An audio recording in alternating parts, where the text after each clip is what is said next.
नमस्कार मंडळी, श्री स्वामी समर्थ. कशा आहात मंडळी? मस्त ना? मस्त मजेतच असाल अशी स्वामीचरणी प्रार्थना करते. चला तर मग पौष्टिक असे आज आपण ज्वारीचे पीठ वापरून आणि बेसन पीठ वापरून मस्त असे कोबीचे थालीपीठ तयार करणार आहोत. त्यामुळे व्हिडिओ स्किप न करता संपूर्ण पहा, म्हणजे तुम्हालाही कळेल आणि छान असे मुलांना टिफिनसाठीही दिला तरी चालेल. मी आज माझा मुलगा सकाळीच जाणार होता त्यामुळे बनवले आहेत थालीपीठ. कारण कोबीचे थालीपीठ बनवले आहेत. सकाळी लावलेलं आहे मिस्टरांना ही कामाला कोबी किसून देण्यासाठी. त्यामुळे त्यांनी दिला कोबी किसून. संसारात कसं असतं, दोघांनी हातभार लावला तर कोणतंही काम पूर्ण होतं. त्याचप्रमाणे माझं आहे, थोडंफार का असे ना माझे मिस्टर हातभार लावतात बरं का. त्यामुळे असे मस्त असं थालीपीठ तयार झालेले. चला तर मग व्हिडिओला सुरुवात करू. व्हिडिओ स्किप न करता संपूर्ण पहा. चला तर मग रेसिपीला सुरुवात करू. त्याच्यासाठी लागणारे साहित्य मी तुम्हाला सांगते. इथं बघा, मी न सोलता लसूण वापरला आहे. इथे आलं आहे आणि हिरवी मिरची, आपल्या आवडीनुसार हिरवी मिरची कमी जास्त. याच्यामध्ये जिरं, चवीपुरते मीठ, कोथिंबीर, अर्धा लिंबू.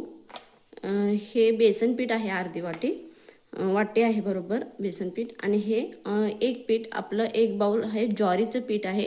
मी याच्यामध्ये गव्हाचा वापर करणार नाही किंवा मैद्याचाही वापर करणार नाही आहे. पौष्टिक असे आपल्याला कोबीचे थालीपीठ बनवायचे आहेत. त्याच्यासाठी बघा, इथं किसून स्वच्छ मिठाच्या पाण्यामध्ये धुवून हे कोबी घेतलेले आहेत. म्हणजे मी धुवून असे पिळून घेतले होते, त्यामुळे ह्याचे असे गोल गोल गट्टे आहेत. आता चला तर मग आता आपण वाटण तयार करून घेऊ. आधी बघा, वाटणामध्ये ना मी लसूण वापरते, ओली मिरची, जिरे आणि छान असं हे आता आपल्याला पण मी टाकते. आणि याच्यामध्ये जर कढीपत्ता असला तर कढीपत्ताही तुम्ही टाकू शकता. आता हे छान असं आपण बारीक करून घेऊ मिश्रण. चला तुम्ही इथं बघू शकताय तुम्ही, आपली पेस्ट छान झालेली आहे. मी थोडं पाणी घालून स्मूथ अशी पेस्ट वाटून घेतलेली आहे. चला तर मग आता आपण पराठ्याचं पीठ थालीपीठ. हा कोबी घेतलेला आहे, इथे कोबी आहे. त्याच्यामध्ये ना मीठ टाकायचं आहे आधी चवीप्रमाणे, कारण की मीठ टाकलं ना तर त्याला पाणी सुटतं. मध्येच आता हा अर्धा लिंबू आधीच आपल्याला पिळून घ्यायचा आहे. याच्यामध्ये मिक्स करायचे छान.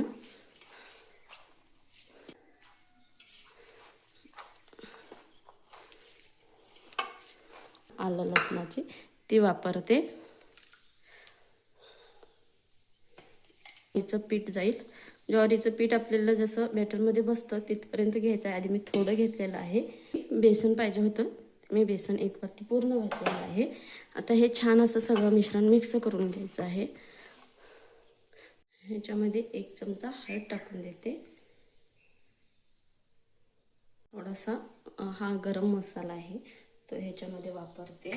आणि सर्व मिश्रण मस्त असं मळून घ्यायचं आहे, जेणेकरून ज्वारीचं पीठ ह्याच्यामध्ये आपण जास्त नाही वापरायचं आहे, लागेल तसंच वापरायचं आहे. फक्त आपल्याला थापायला येण्यासारखे, कारण की ह्याच्यामध्ये कोबीचा फ्लेवर आला पाहिजे. फक्तच पीठ घालून चालणार नाही. ह्याच्यामध्ये कोबीच्या ह्याच्यातच मळून घ्यायचं आहे पाण्यामध्ये. आणि लिंबू घातलं ना, आधीच कोबीला पाणी असतं, त्याने आपण ह्याच्यामध्ये लिंबू वापरला तर आणि थोडं पाणी सुटतं बघा मीठ आणि लिंबूने. मला नाही वाटत ह्याच्यामध्ये आपण ज्वारीचं पीठ हे मिक्स करावं असं, कारण की बॅटर खूप छान झालेलं आहे आणि आपल्याला थालीपीठ थापताही येतील बघा. त्यामुळे मी वापरत नाही आहे.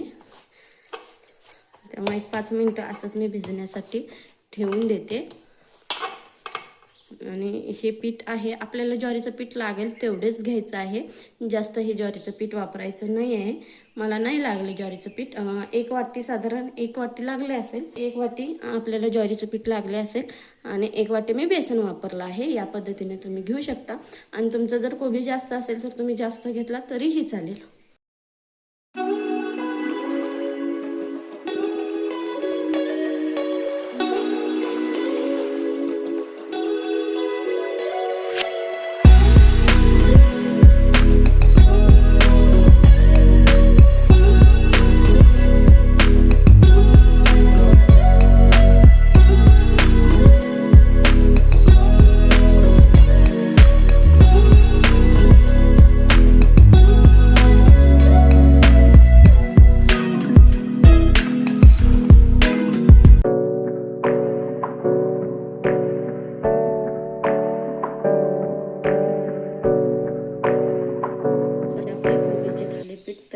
आहेत। इथं तुम्ही दहीबरोबरही खाऊ शकता आणि चहाबरोबरही खाऊ शकता। अगदी मऊ लुसलुशीत आपले थालीपीठ तयार झाले आहेत, तुम्ही बघू शकता। एकदम पातळ, हातात घेतल्यावरतीच तुम्हाला कळू शकेल किती पातळ केलेले आहेत।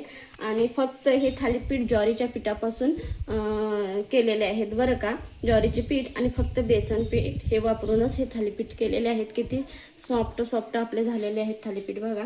चला तर मग व्हिडिओ आवडला तर जाता चॅनलला लाईक शेअर सबस्क्राईब नक्की करा।